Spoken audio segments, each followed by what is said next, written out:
Muito bem, nós vamos conversar nesta manhã sobre como começar bem o novo ano. Eu quero agradecer o pastor Mateus, o Lucas que está aqui conosco, a Igreja Redentor que nos deu essa oportunidade, e eu quero começar lendo o Salmo 108, versículo 13.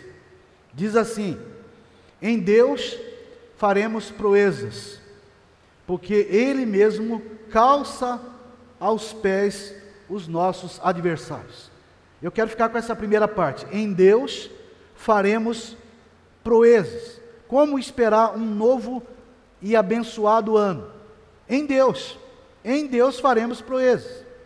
Agora um outro texto, que será a base para a nossa conversa, Isaías capítulo 26, versículo 3 a 7. Diz assim: Tu, Senhor, conservarás em perfeita paz aquele cujo propósito é firme, porque ele confia em Ti. Confiai no Senhor perpetuamente, porque o Senhor Deus é uma rocha eterna. Ele abate os que habitam no alto, na cidade elevada, abate-a, humilha até a terra, até o pó. O pé a pisará, os pés dos aflitos e os passos dos pobres. A vereda do justo é plana. Tu que és justo, aplanas a vereda do justo. Ou seja, aqui tem algumas palavras. Primeiro, paz. O shalom de Deus. Precisamos buscar esse shalom de Deus. A outra palavra é fé. O Senhor vai conservar firme, o Senhor vai propiciar um ano abençoado para aquele que tiver confiança plena nele. Outra coisa, caminho, vereda. Deus vai dirigir a nossa vereda, porque Deus é quem dirige os nossos passos. Se estivermos debaixo do governo de Deus, temos esperança.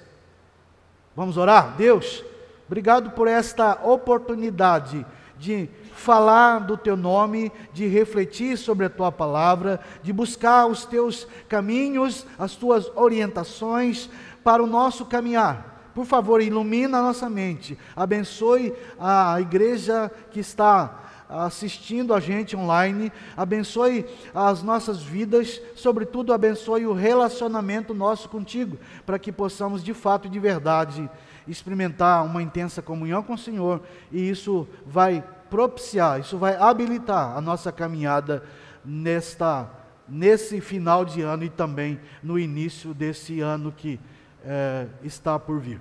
Abençoe-nos em nome de Jesus. Amém.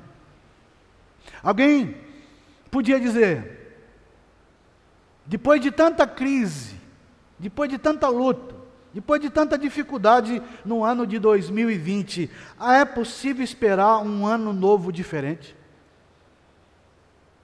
Uma outra pergunta: como é que nós podemos começar bem o novo ano? Com o pé direito? Com o pé esquerdo? Com os dois juntos? Comendo muita lentilha? Pulando 7 ondas? Tudo isso é bobagem. Tudo isso é superstição grosseira. Talvez a pandemia trouxe muito pessimismo. Talvez as pessoas estejam olhando para o futuro baseado no que aconteceu, e o que aconteceu trouxe muito pessimismo. Mas tem alguns que estão otimistas, uns poucos talvez realistas. O que os realistas pensam? Vamos esperar para ver o que vai acontecer. Alguém já disse que o excesso de otimismo é tolice. Mas o exagero no pessimismo é chatice. Onde está o equilíbrio? O equilíbrio está num realismo esperançoso. O que é isso? Pé no chão, mente focada e, sobretudo, sonhos em Deus. Então, pé no chão, mente centrada e as nossas expectativas firmadas, solidificadas em Deus. Pensando então por esse prisma, podemos sonhar sim, mas sempre dentro de um otimismo, dentro de um realismo, melhor dizendo, firmado em Deus. Nunca um otimismo sem causa e sem chão, e nem um pessimismo cético que já enterrou a esperança e a fé numa vala comum. Por onde passa o realismo esperançoso? Passa por uma palavra linda, linda da palavra de Deus que se chama Shalom. Toda vez que o judeu falava Shalom, ele estava pensando num equilíbrio, numa coisa que cuidava da nossa alma de tal maneira que a gente conseguisse equilibrar o nosso espiritual, o nosso relacional, o nosso social e o nosso caminhar, a nossa vereda. A vereda do justo tem paz. Agora, toda vez que o judeu falava Shalom conectado com Adonai, Shalom Adonai, ou seja, Adonai significa governo, o Deus que governa, o Deus que dirige. Então eu só vou ter paz quando eu tiver a convicção e a fé de que eu estou debaixo do governo de Deus. Onde Deus governa tem paz. Então, se é o presidente que está governando, se é o pastor que está governando, se é a ala X ou a ala Y que está governando, eu fico inseguro. Mas se é Deus que está no governo, então eu posso ter paz. Eu gosto da confissão de 2 homens de Deus do Velho Testamento. O primeiro é Jó. Jó perdeu a família, Jó perdeu a saúde, Jó perdeu os bens, Jó perdeu o apoio da esposa, Jó perdeu o apoio dos amigos e Jó perdeu a esperança. Jó chega a dizer que há esperança para uma árvore cortada que, se receber um cheiro de água, só um cheiro, ela brota. Mas não há esperança para o homem, ele cai e ali fica prostrado. Mas de repente Jó diz assim: eu perdi a esperança, mas eu não perdi a fé. O meu Redentor vive e ele vai se levantar sobre a terra e eu o verei com os meus próprios olhos. E eu tenho uma saudade, uma expectativa, um desejo muito grande de vê-lo. Você pode até perder a sua esperança, você não pode perder a sua fé. Porque fé é convicção. Por exemplo, eu tenho esperança que o 2021 vai ser melhor. Esperança. Esperança é menor do que fé. Eu tenho fé que a minha alma está guardada em Deus. Venha o que vier, eu estou seguro nele. Isso é fé, isso é convicção. Isso é certeza. O ano vem aí. O novo ano vem aí. Cheio de desafios, cheio de, quem sabe, adversidades.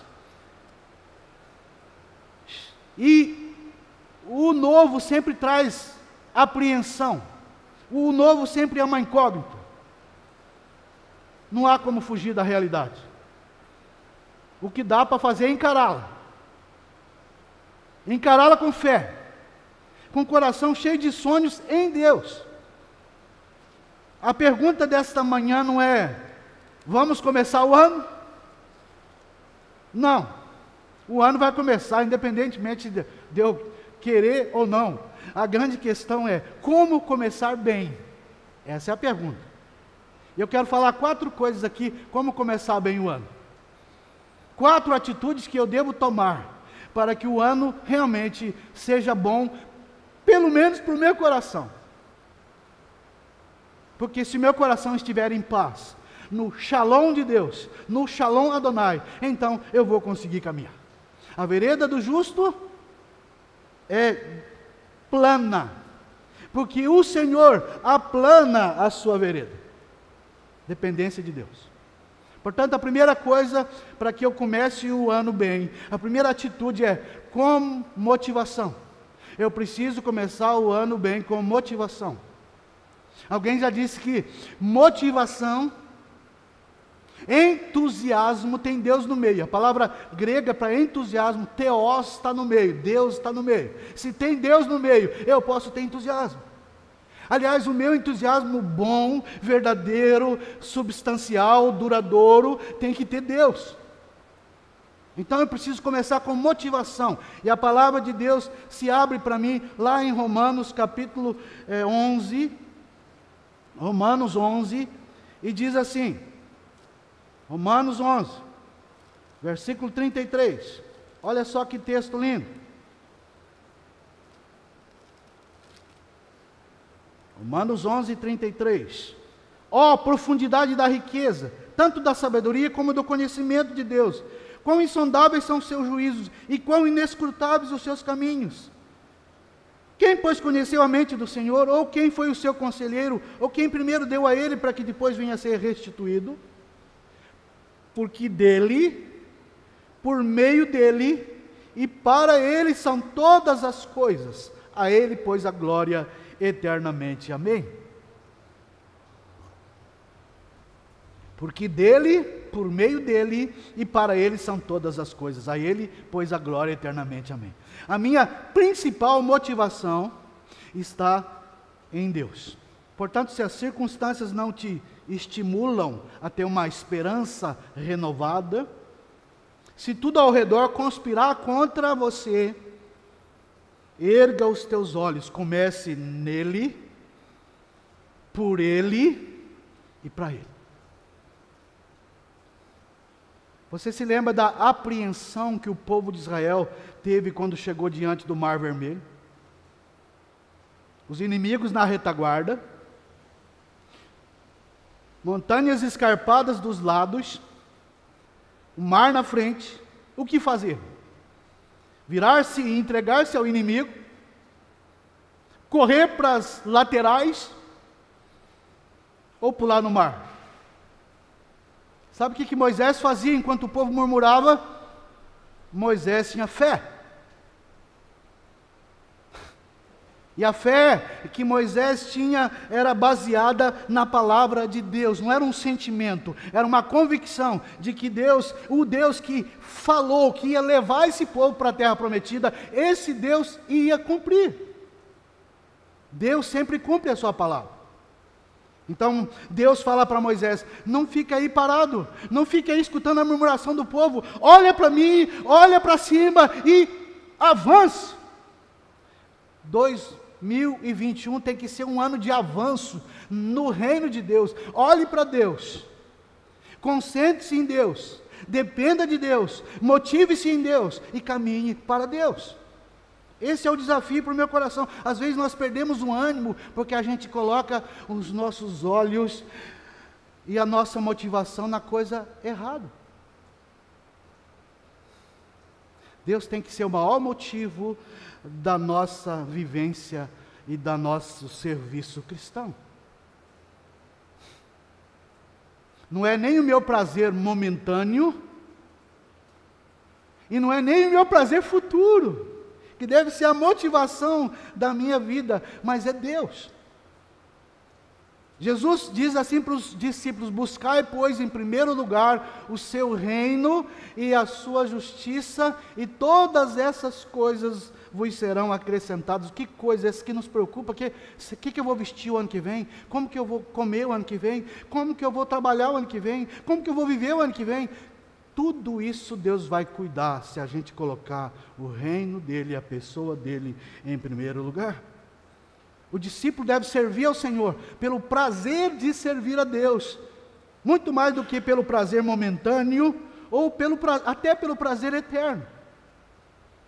Não são as bênçãos que Ele me dá, não são os livramentos que Ele me trará que deve motivar o meu coração estar ligado ao dele, mas o fato de que Ele é Deus e Ele merece toda a honra, toda a glória, seja para viver, seja para morrer. Porque dele, por meio dele e para ele são todas as coisas. A ele, pois, a glória eternamente. Amém. Alguém disse: se não tivesse o inferno, eu ia viver uma vida totalmente do meu próprio desejo.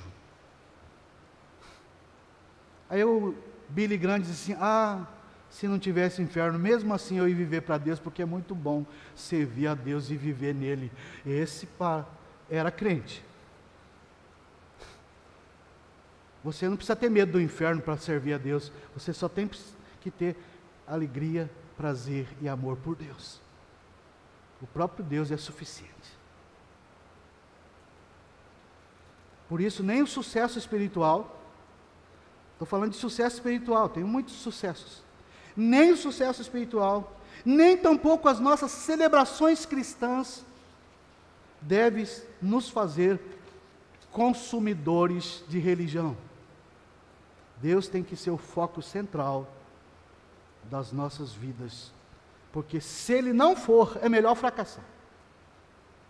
O Wayne Cordeiro, citando Abraham Lincoln, diz assim que Lincoln fazia uma seguinte oração: Senhor, se eu não tiver em Ti, e se eu não for para Ti, é melhor que eu fracasse. Em outras palavras, se o Senhor não for a razão da minha existência, nada mais presta. Então, primeira coisa, primeira atitude para que eu sonhe com um 2021 melhor. Primeira atitude, comece o ano com motivação, e é motivação focada em Deus. A segunda coisa que eu aprendo aqui, nesta manhã, é que eu preciso ter uma outra atitude. Eu preciso começar bem o 2021 com direção. Paulo, escrevendo aos Coríntios, ele fala uma coisa muito interessante. Ele diz assim, capítulo 9, versículo 25 até 27. Todo atleta em tudo se domina. Aqueles para alcançar uma coroa corruptível, nós, porém, a incorruptível. Portanto, eu corro também, não sem meta, mas eu luto e desfiro golpes em mim, não no ar, para que o meu corpo seja reduzido à escravidão e eu não seja desqualificado enquanto eu prego a qualificação dos outros. Queridos, direção. Paulo evoca a figura do atleta, a figura do soldado, e diz que tanto o atleta quanto o soldado têm uma meta. E a meta do soldado é agradar, satisfazer aquele que o regimentou. A meta do atleta é chegar ao prêmio, é conseguir concluir sua tarefa e receber o prêmio. Sabe qual é o maior prêmio do cristão? Por incrível que pareça, fazer o coração de Deus feliz. Nós existimos para ser referencial para o mundo. A igreja esqueceu disso. A igreja tem que ser referencial para o mundo. A nova Jerusalém, que a gente aprende lá em Apocalipse 21, versículo 24, diz que os povos andarão na luz da nova Jerusalém. Ou seja, a igreja é referencial, deve ser referencial para o mundo. O mundo está perguntando para nós, e aí? Ou audivelmente, ou às vezes até no silêncio. Igreja, e aí? Qual é a resposta sua para essa situação? A igreja tem que ser referencial para o mundo. Deus nos chamou para ser luz do mundo. Deus nos chamou para fazer obras. Deus nos chamou para evangelizar os não salvos. Deus nos chamou para equipar os salvos. Deus nos chamou para fazer tudo isso para a glória dele. Gosto demais da fala de Jesus lá no Sermão do Monte, capítulo 5 de Mateus, versículo 16, ele diz assim: assim brilhe a vossa luz diante dos homens, para que, vendo as vossas boas obras, glorifiquem o vosso Pai que está no céu. Nós existimos para fazer diferença no mundo, através das boas obras, e essas boas obras têm que honrar a Deus. Quando alguém olhar para você, vai ter que dizer assim: que Deus maravilhoso esse que você serve. É esse o propósito. É esse o propósito. Deus nos chamou para ser referencial no mundo. A principal missão dada por Deus ao ser humano, desde o início do mundo, a principal missão é adorá-lo. Jesus citando Deuteronômio 6:5, Jesus citando lá em Marcos 12:30, ele diz assim: amarás, pois, o Senhor teu Deus de todo o teu coração, de toda a tua mente, de toda a tua alma e com toda a tua força.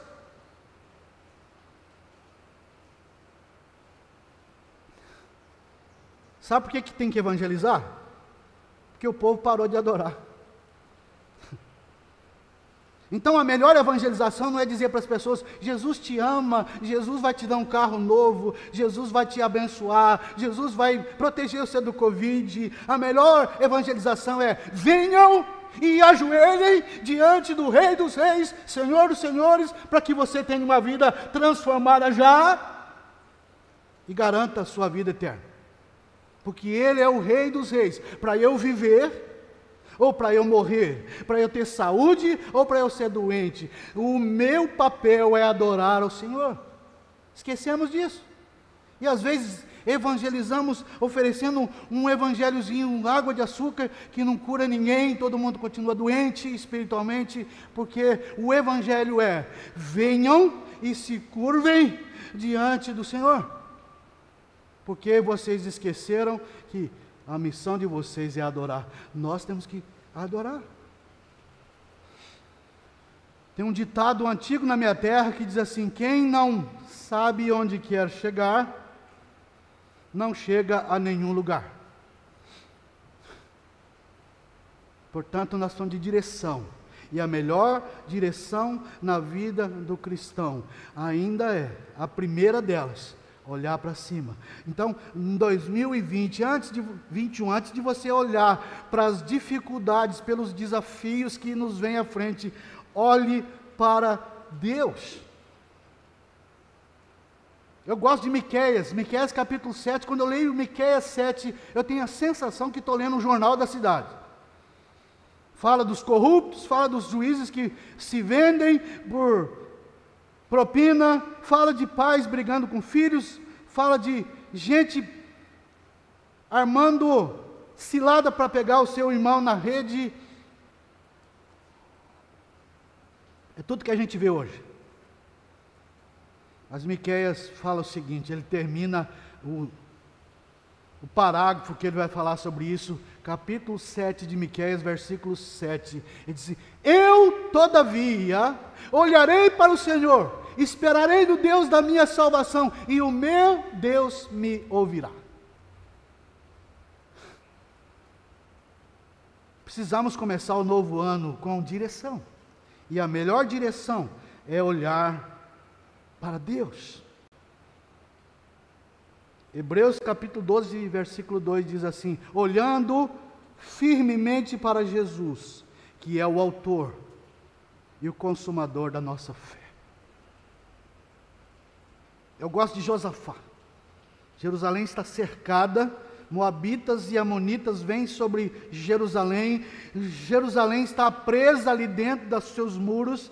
Então Josafá vai até o templo, ajoelha diante do Senhor e faz uma enorme oração. Não vou falar dela toda aqui. Ele conclui a sua oração da seguinte forma: Deus, em nós não há força nenhuma para enfrentar essa grande multidão que vem contra nós, porém os nossos olhos estão postos em Ti. Você está com medo do ano que vem? Coloque seus olhos em Deus. Não há nada que Ele não possa fazer. Nós gostamos demais do Salmo 23, eu também gosto. Mas o Salmo 123 diz assim: do jeito que os olhos dos servos estão na mão do seu Senhor, do jeito que os olhos das servas estão na mão da sua senhora, assim os nossos olhos estão postos em Ti, até que Tu entre com providência sobre a nossa luta. Olhe para Deus, querido. Às vezes a gente olha para a onda, que nem o Pedrão, né? Senhor, olha, eu vou morrer. Olhe para Jesus. Para que lado você está olhando? Mas eu quero continuar. Uma terceira coisa que eu aprendo nesta manhã é que para eu enfrentar bem o ano que vem, para que eu comece ele bem, eu preciso de motivação, eu preciso de direção, mas eu também preciso de cooperação.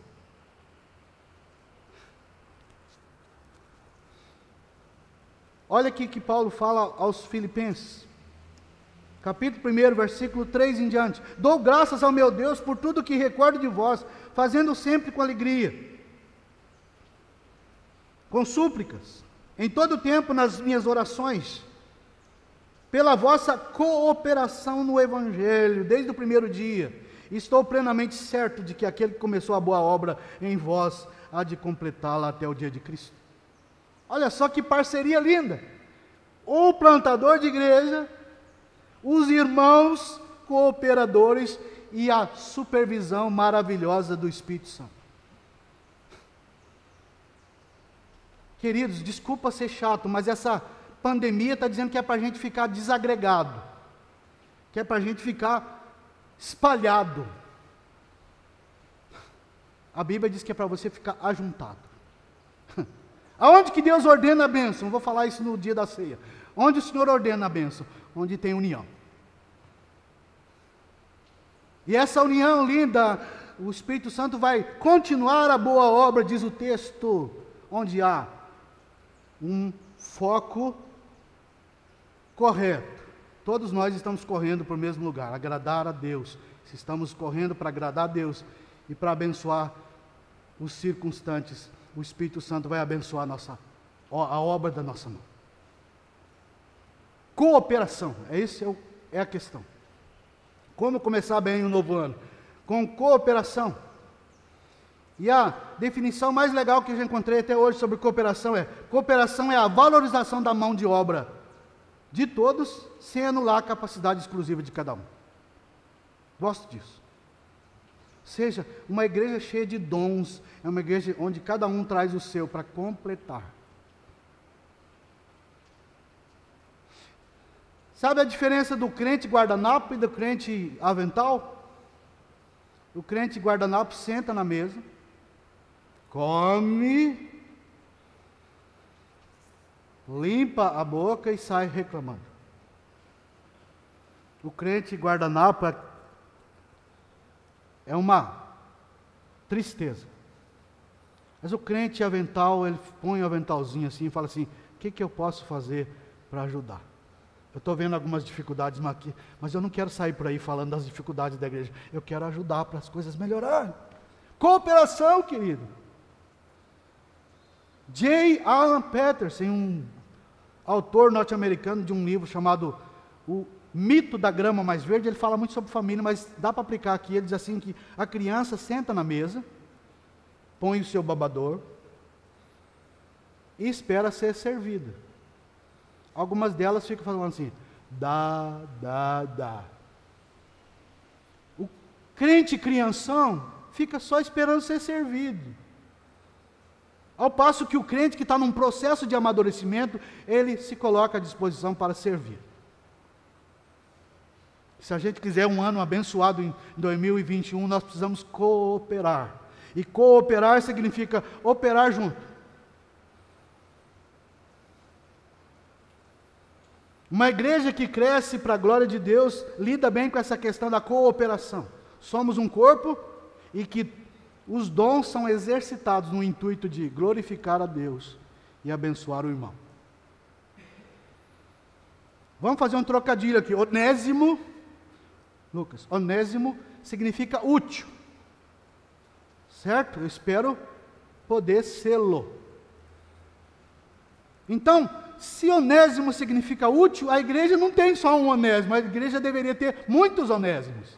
Porque muitos precisam ser úteis. E se todos nós nos tornarmos onésimos no sentido próprio da palavra, não só um título, mas no sentido próprio da palavra, então nós seremos significativos. E se nós formos significativos, a gente vai ser nele, por ele e para ele, e abençoar o próximo. Última coisa, a gente pode começar o novo ano bem, com motivação, com direção, com cooperação e com consagração. E o meu texto dá até para falar de cor a relação da consagração. Hebreus 12, 14. segui a paz com todos, e a santificação, sem a qual ninguém verá o Senhor. Se a gente quiser ver Deus nos nossos projetos em 2021, a gente tem que ter uma vida santificada. Ter uma vida santificada é ter um respeito tão profundo com Deus, que a gente vai se policiar o tempo todo, para não desagradar o Senhor. É fácil isso? Não. Nossa natureza é tendenciosa. Só que quem ama a Deus de todo o seu coração, vai se esforçar para agradá-lo de todo o coração. Agostinho dizia: ame a Deus de todo o seu coração. Depois você pode fazer o que você quiser. Eu quero ver se você consegue. Ame a Deus de todo o seu coração. Depois você pode fazer o que você quiser. Queridos, há pouco ou nenhuma esperança para aqueles que rejeitam a santificação. O contexto de Hebreus 12, 14 é a história de Esaú. Esaú estava tão preocupado com a sua sobrevivência que ele abandonou todas as prioridades de Deus só para cuidar da sua sobrevivência, e Deus o chamou de impuro e idólatra. Gostei da definição de idolatria que Brent Alquine, um pastor que deu aconselhamento para nós uma vez aqui, ele é norte-americano, e ele diz assim: idolatria significa achar que Deus e o próximo devem viver em função do meu prazer. Aí eu me coloco no centro e tudo tem que girar a meu favor. Idolatria é o culto do ego. A gente tem mania de falar de idolatria contra as imagens, tal, mas às vezes a idolatria está dentro do coração.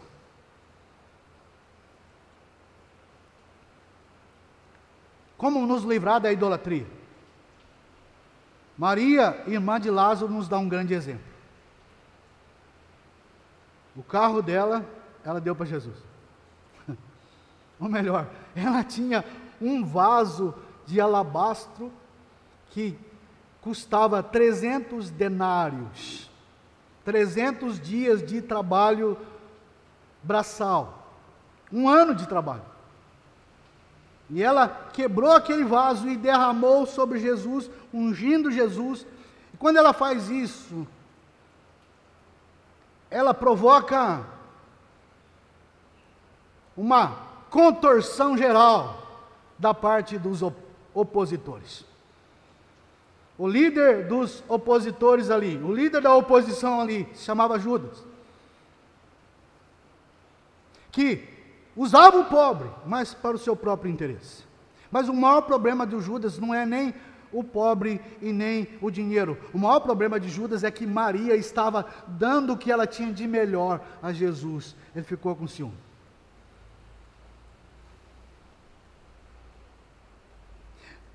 Consagração significa dar o nosso melhor para Jesus.